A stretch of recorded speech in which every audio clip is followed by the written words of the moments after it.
Pogodi životinju.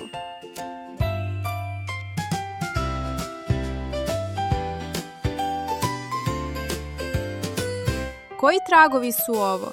Možeš li pogoditi? Poslušaj kako se javlja.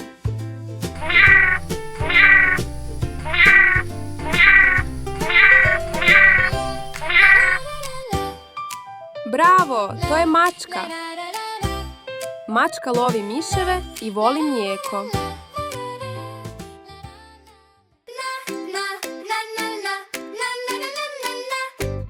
Mijau, mijau, mačka mala na terasi tiho spava. Prede tiho sada žmiri kad mišića kraj nje vidi. Mačka, mačka mijau, miševe lovi stalno. Mačka, mačka mijau, mlijeko pije hladno. Hi, hi, hi, hi, na, na, na, na, na, na, na, na, na, na, na. Mijau, mijau, mače stiže za mamom, ono brzo kliže. Klupko traži, loptu juri, po dvorištu stalno žuri. Mačka, mačka mijau,